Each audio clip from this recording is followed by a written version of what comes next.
Welcome back. At any moment, President Trump will hold a new press conference alongside Israeli Prime Minister Netanyahu at the White House. This is his first joint news conference with a foreign leader in his second term. Now to this. This began years ago when we were trying to figure out what they were doing with our American taxpayer dollars that were going to support humanitarian efforts in Ukraine. So I wanted to know exactly how those dollars were being spent. We got all kinds of threats from USAID because I was trying to exercise my oversight capacity in Congress. So I mean, they, that's just shocking. it is a nightmare trying to follow that money and to Yes. understand what it's actually being used for.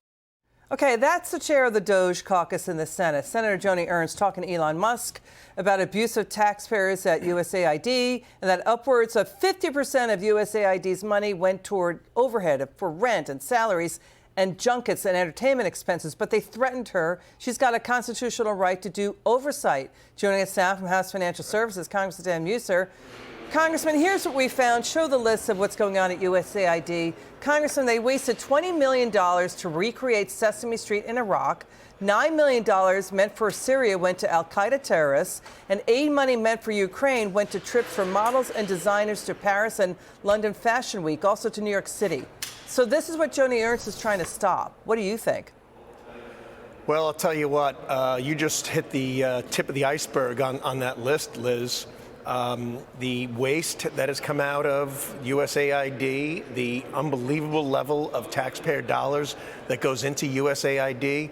You know, I was on Foreign Affairs last session, last term, and you know, I had Samantha Power in hearings, and we were asking the questions. And they were even, I was asking, why don't we try subsidizing, at least, if we're going to do that, natural gas in Africa? And they were pushing solar panels. This was all about ideology. It's horrific.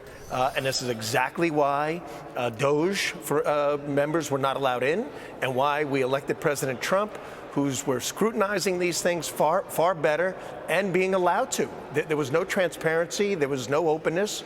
We couldn't get the details. Well, the details are coming out, and unfortunately, the American people aren't going to like them, but they're going to be stopped. Yeah, it's corruption. What do you make of this? President Trump reportedly putting the majority of USAID DC staffers on leave. You know, USAID was created at the height of the Cold War to fight communism and do liberal market capitalism.